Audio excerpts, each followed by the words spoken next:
ആദിയിൽ മനുഷ്യർ ഒരൊറ്റ സമൂഹമായിരുന്നു എന്ന് എല്ലാ വേദഗ്രന്ഥങ്ങളും ഉദ്ഘോഷിക്കുന്നുണ്ട്.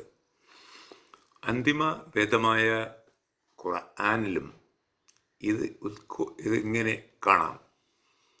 ഖുർആനിലെ 2-ാം അധ്യായം 213-ാം വചനത്തിലും ഇങ്ങനെ കാണുന്നുണ്ട്: ആദിയിൽ മനുഷ്യർ ഒരൊറ്റ സമൂഹമായിരുന്നു. പിന്നീട് അവർ ഭിന്നിച്ചപ്പോൾ സന്മാർഗാചരണത്തിൻ്റെ ശുഭപര്യവസാനമറിയിക്കുന്നവരായും ദുർമാർഗാചരണത്തിൻ്റെ കെടുതികളെക്കുറിച്ച് താക്കീത് ചെയ്യുന്നവരായും പ്രവാചകന്മാർ നിയോഗിക്കപ്പെട്ടു. ധർമ്മവിഷയങ്ങളിൽ ജനത്തിനിടയിൽ ഉടലെടുത്തിരുന്ന ഭിന്നിപ്പുകളിൽ തീർപ്പ് കൽപ്പിക്കേണ്ടതിനായി അവരോടൊപ്പം സത്യവേദവും അവതരിപ്പിച്ചു. നേരത്തെ ധർമ്മജ്ഞാനം നൽകപ്പെട്ടവർ തന്നെയാണ് ഭിന്നിച്ചിരുന്നത്. സുവ്യക്തമായ മാർഗദർശനങ്ങൾ ലഭിച്ച ശേഷവും തങ്ങൾക്കിടയിലെ ഉൾപ്പോരു നിമിത്തം അവർ സത്യസരണി തള്ളിക്കളഞ്ഞ് ഭിന്ന മാർഗങ്ങൾ കൈക്കൊള്ളുകയായിരുന്നു. ഇതാണ് 213-ാം വചനം പറയുന്നത്. ആദിയിൽ ഇന്നീ കാണുന്ന വിധം ഭിന്ന മതങ്ങളും അവ തമ്മിലുള്ള സംഘർഷങ്ങളും ഒന്നും ഉണ്ടായിരുന്നില്ല. മനുഷ്യർ ഒരു സമൂഹം അഥവാ ഒരു ഉമ്മത്ത്, ഖാനന്നാസ് ഉമ്മത്തും വാഹിദ, ഒരൊറ്റ സമൂഹമായിരുന്നു എന്നാണ് വേദഗ്രന്ഥം പറയുന്നത്. ഉമ്മ എന്ന പദത്തിന് സംഘം, സമൂഹം എന്നൊക്കെ അർത്ഥമുണ്ട്. ഈ അർത്ഥങ്ങളിലെല്ലാം ഈ പദം ഉപയോഗിച്ചിട്ടുമുണ്ട്. ആദിപിതാവ് ആദമിനെ ഭൂമിയിലേക്ക് അയക്കുമ്പോൾ ദൈവിക വ്യവസ്ഥയും അതിൻ്റെ ധർമ്മങ്ങളും അനുസരിക്കുന്ന ഏക മതസമൂഹമായിട്ടാണ് ആദി മനുഷ്യർ ജീവിച്ചു വന്നത്. പിന്നീട് ആദമിനെ വഴിതെറ്റിച്ച് ചെകുത്താൻ അദ്ദേഹത്തിൻ്റെ സന്തതികളെയും വഴിതെറ്റിച്ചു. അവർക്കിടയിൽ ഭിന്ന വീക്ഷണങ്ങളും നിലപാടുകളും ഉണ്ടായി. പ്രവാചകന്മാർ വന്നത് ജനം ഭിന്നിച്ച വിഷയങ്ങളിൽ തീർപ്പ് കൽപ്പിക്കാനാണ്.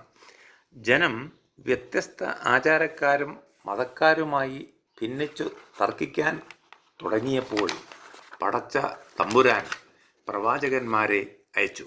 അവരെ സത്യത്തിലേക്കും ധർമ്മത്തിലേക്കും പ്രബോധനം ചെയ്തുകൊണ്ടിരുന്നു. സത്യപ്രമാണങ്ങളും ധർമ്മവ്യവസ്ഥകളും അടങ്ങുന്ന വേദപുസ്തകങ്ങളും ചില പ്രവാചകന്മാരോടൊപ്പം അയച്ചു. അവർ ഭിന്നിച്ച വിഷയങ്ങളിലൊക്കെ സത്യവും ധർമ്മവും അനുസരിച്ച് തീർപ്പ് കൽപ്പിക്കുവാൻ മതിയായതായിരുന്നു ആ വേദങ്ങൾ. പക്ഷേ പ്രവാചകന്മാരിലൂടെയും വേദങ്ങളിലൂടെയും സത്യധർമാദികളും അവയുടെ പ്രമാണങ്ങളും വ്യക്തമായി ഗ്രഹിച്ച ശേഷവും ആളുകൾ ഭിന്നിപ്പും തർക്കവും തുടരുകയായിരുന്നു. മനുഷ്യർക്കിടയിൽ ഉടലെടുത്ത മാത്സര്യവും പകയുമായിരുന്നു അതിനു കാരണം. വ്യക്തികൾ തമ്മിലും കുടുംബങ്ങൾ തമ്മിലും ഗോത്രങ്ങൾ തമ്മിലും സമുദായങ്ങൾ തമ്മിലുമെല്ലാം ഉള്ള മത്സര്യങ്ങൾ ഓരോരുത്തരും തങ്ങൾ അപരന്മാരെക്കാൾ ഖേമന്മാരും ഉന്നതന്മാരുമാണെന്ന് ഭാവിച്ചു.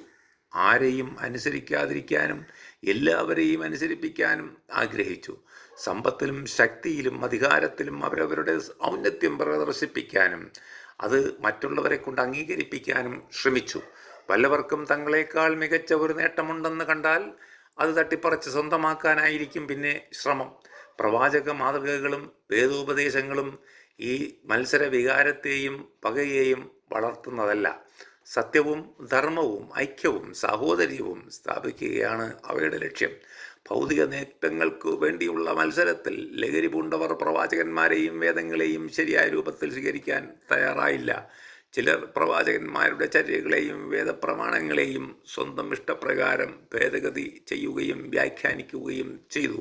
ചിലർ അവയെ പാടെ തള്ളിക്കളഞ്ഞ് സ്വന്തമായ മതങ്ങളും ധർമ്മങ്ങളും ആവിഷ്കരിച്ചു. ചില പ്രവാചകന്മാരെയും വേദങ്ങളെയും തള്ളിക്കളയുകയും ചിലരെ മാത്രം അംഗീകരിക്കുകയും ചെയ്തു. അതുകൊണ്ട് പ്രവാചകന്മാർ ഒന്നിനു പുറകെ ഒന്നായി ആഗതരായി സത്യപ്രബോധനം നടത്തിക്കൊണ്ടിരുന്നപ്പോഴും വിശ്വാസങ്ങളിലും ധർമ്മങ്ങളിലുമുള്ള ഭിന്നിപ്പും തർക്കങ്ങളും തുടർന്നു പോന്നു. അതിനിടയിൽ മാത്സര്യത്തിൻ്റെയും പകയുടെയും അന്ധകാരത്തിൽ നിന്ന് രക്ഷപ്പെട്ട് പ്രവാചകന്മാരിൽ വിശ്വസിക്കുകയും അവർ പഠിപ്പിച്ച വേദപ്രമാണങ്ങളും അവരുടെ ചര്യകളും ജീവിതത്തിൽ പകർത്താൻ തയ്യാറാവുകയും ചെയ്തവർ സന്മാർഗം പ്രാപിക്കുകയും ചെയ്തു.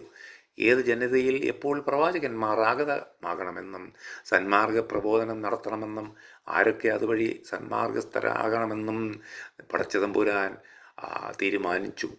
പ്രവാചകത്വവും സന്മാർഗ ലബ്ധിയുമൊക്കെ ദൈവത്തിൽ നിന്നുള്ള അനുഗ്രഹങ്ങളാണ്. ആ അനുഗ്രഹങ്ങളെ വിലമതിക്കുകയും മാനിക്കുകയും ചെയ്യുന്നവർ മാത്രമേ നേർവഴി പ്രാപിക്കാൻ അർഹത ഉള്ളവരായിട്ടുള്ളൂ. വിശ്വാസികൾ തന്നെയാണ് നിഷേധികളേക്കാൾ ഉത്കൃഷ്ടരും ഉന്നതരുമെന്ന് എഴുന്നേൽപ്പ് നാളിൽ എല്ലാവർക്കും ബോധ്യപ്പെടുക തന്നെ ചെയ്യും. അതിനാൽ മനുഷ്യർ ഒറ്റ സമൂഹമായി കാരുണ്യത്തോടും ഐക്യത്തോടും ജീവിതം നയിക്കണമെന്ന് ഇവിടെ ഉണർത്തുകയാണ്.